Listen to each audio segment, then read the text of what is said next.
The highway was nearly empty outside Texas, just blacktop and oil pump silhouettes rocking in the distance like slow mechanical vultures.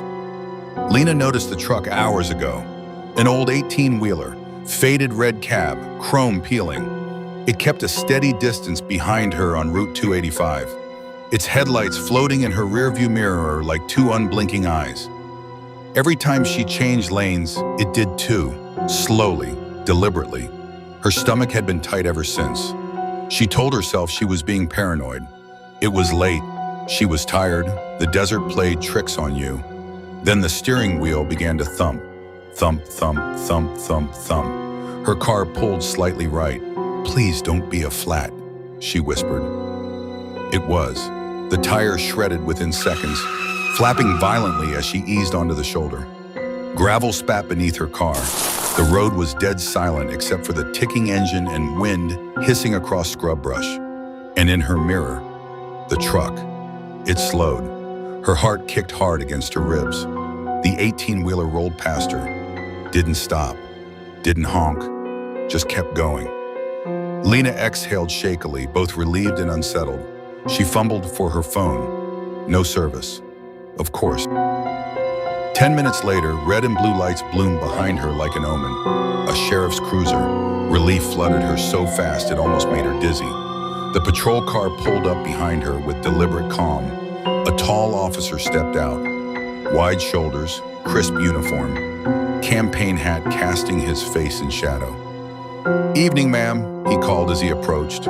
His voice was steady, polite, too polite. Yes, officer, I've got a flat. I don't have service." "That's all right. I'll take care of you." He smiled. She couldn't see his eyes clearly in the dark. He circled her vehicle slowly, shining his flashlight over the tire. "Looks like it didn't just blow," he said. "Looks like it was punctured." Her stomach dropped. Punctured? Sharp object, clean entry. The wind picked up. The sound of it through the brush felt like whispering. "How could that happen?" she asked. He didn't answer. Instead, he stepped closer. "Mind stepping out of the vehicle, ma'am?" "Protocol," she told herself. "That's normal."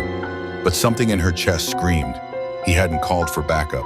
There was no dispatch chatter from his radio.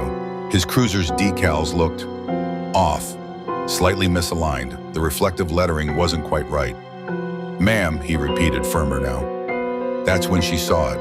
The patch on his shoulder, it read, "Texas Highway Patrol." But the stitching was crooked, cheap, and there was something else. On the front push bar of the cruiser, barely visible in the flashing red light, scratches, deep, like something heavy had been dragged against it repeatedly. Or someone. Her pulse roared in her ears. Behind the officer's cruiser, in the darkness of the highway, headlights appeared. The old truck. It came in fast this time. The officer turned sharply, irritated. The trucker laid on his horn, one long, violent blast. The 18-wheeler swerved slightly toward the shoulder, forcing space between Lena's car and the cruiser. The officer's expression changed instantly. Gone was the politeness. His jaw tightened, his eyes hardened, cold, predatory. "Get back in your vehicle," he snapped at her. But the trucker's door flew open. An older man jumped down, gray beard, flannel shirt, thick arms from decades of hauling freight. He didn't look afraid. He looked furious. "Hey," the trucker shouted, "that ain't a real unit." The fake officer's hand dropped toward his belt. Lena's breath stopped. The trucker charged forward, pointing. "I've been flashing you for miles. Her tire was shredding. I tried to tell her." Lena's world tilted. He wasn't following her. He was trying to warn her. The fake cop lunged. Everything happened at once. A flash of steel, a struggle. The trucker swung first, tackling the man against the cruiser. The campaign hat fell off. The face beneath it was wrong. Too calm, too practiced. A face that had done this before. The man moved with terrifying precision. Not wild, not frantic. Efficient. A blade slipped between ribs in one swift motion. The trucker's breath left him in a wet gasp. Lena screamed. The fake officer turned toward her, blood darkening his uniform. His smile returned.